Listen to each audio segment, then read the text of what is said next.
Дмитрий Колдун завоевал поклонников не только своим сильным голосом, но и на редкость обворожительной внешностью. Рослый, румяный, пышущий здоровьем и силой красавец привлекал к себе взоры всех поколений. Личная жизнь Дмитрия всегда интересовала не только прессу, но и многочисленных поклонниц певца. Удивительно, но Колдун является одним из немногих исполнителей, которым не приписывали романы ни с участницами проектов, ни с более известными коллегами по сцене. Дмитрий очень оберегает свою личную жизнь от прессы и журналистов. Артист не пустил журналистов на свадебное торжество и даже некоторых знакомых и друзей. Однако папарацци просто так не сдались и все же сделали пару фотографий, на которых все поклонники узнали в роли невесты школьную первую любовь колдуна. Дмитрий всегда был однолюбом, за ним не было замечено громких романов и скандалов. Он всегда разделяет работу и личную жизнь. Родной город Дмитрия – Минск. Здесь он родился 11 июня 1985 года. Исполнитель без труда поступил в Белорусский государственный университет на химический факультет. Но во время учебы в вузе Дмитрий неожиданно начал всерьез интересоваться музыкой. По словам самого артиста, на такое поведение повлиял его родной брат Георгий, который к тому времени успешно гастролировал со своей группой по Беларуси. Семейная жизнь артиста сложилась не по типичному для шоу-бизнеса сценарию. С Викторией Хамицкой Дмитрий вместе со школьной скамьи. Есть семейная легенда о том, что до отношений с будущим певцом девушка встречалась с приятелем Димы. Как-то пара поссорилась, и Вика поспорила с подругой, что ей удастся закрутить роман с колдуном, по которому уже тогда сохли все девочки. Вскоре молодые люди действительно начали встречаться.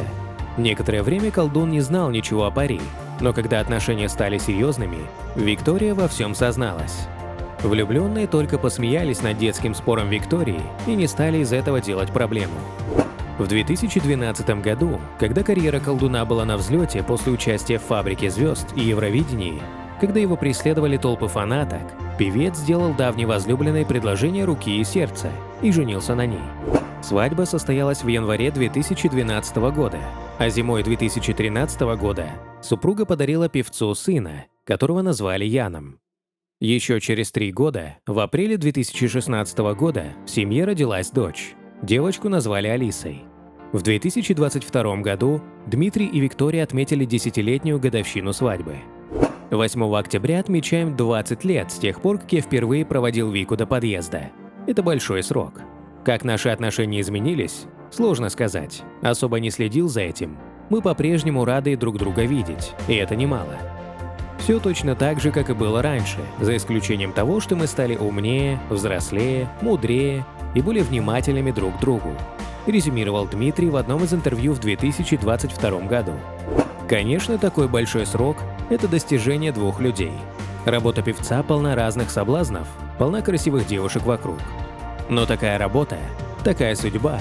Колдун отмечает, что семейная жизнь – это всегда работа двоих людей. Они с супругой построили отношения так, что у них редко возникают причины для ссор и разногласий. Когда люди расстаются, есть определенные причины. Мне просто повезло, что у нас такой причины нет, и, надеюсь, не будет. Гармоничная жизнь строится на взаимопонимании, взаимоуважении и терпении, рассуждает певец.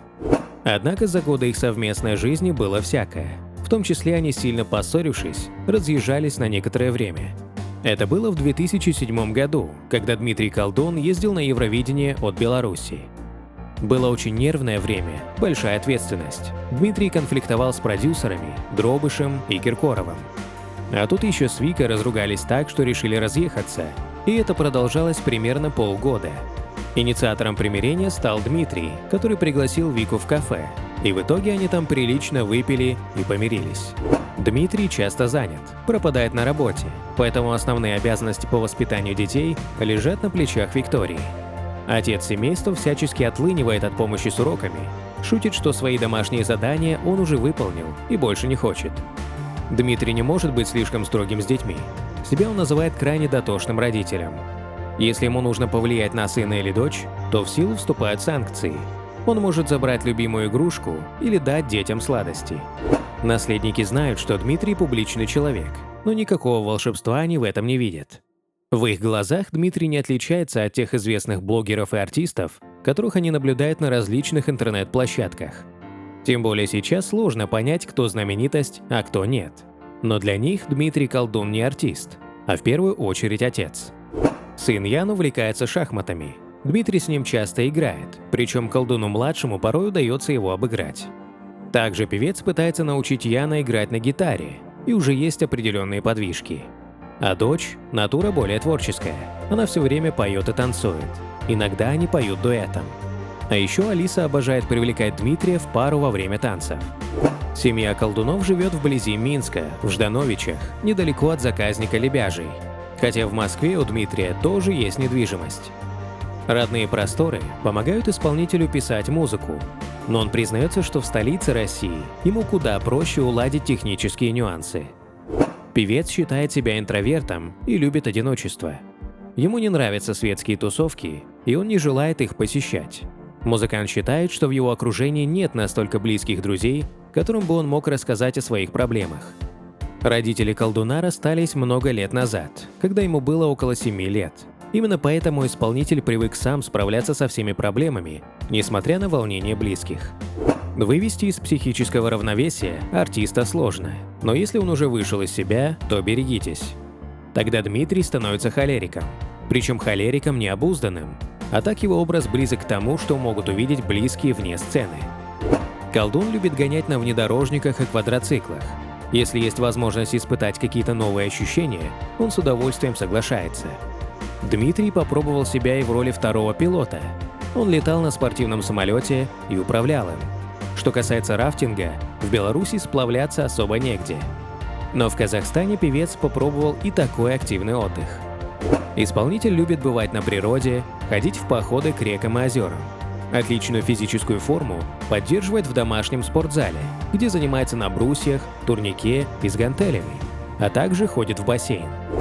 Но Дмитрий Колдун признался, что не участвует в спортивных реалити-шоу с участием известных артистов. У него проблема с коленным суставом. И когда артист занимался хоккеем, клюшкой выбили зуб. С тех пор он не очень любит зимние виды спорта. Певец получил неизлечимую травму из-за любви к боевому оружию. В Москве есть тиры с боевыми автоматами и пулеметами. И однажды Дима получил травму во время стрельбы из противотанкового пулемета и теперь плохо слышит на одно ухо. К сожалению, вылечить травму так окончательно и не удалось. Певец, несмотря на снижение популярности и появление в его жизни жены и детей, не оставил творчество. Сейчас колдун продолжает свою музыкальную карьеру. Он желанный гость на любых корпоративах, его часто приглашают на празднование дней различных городов. Выступает он и на сборных концертах. Цену на выступление Дмитрий прямо не озвучивает, но согласно информации агентств, выступление артиста может обойтись в 10 тысяч евро. Дмитрий – интеллигентный человек и не был замечен в скандалах. Возможно, ему есть что скрывать от поклонников и сохранять кристальную репутацию в мире шоу-бизнеса. Ведь он сам признается, что в творческой жизни артиста случалось разное. И раздоры были, но говорить об этом не хочется. Но тайное всегда становится явным. «Поживем – увидим, что обо мне можно будет узнать интересного», отвечает артист о своей безупречной репутации.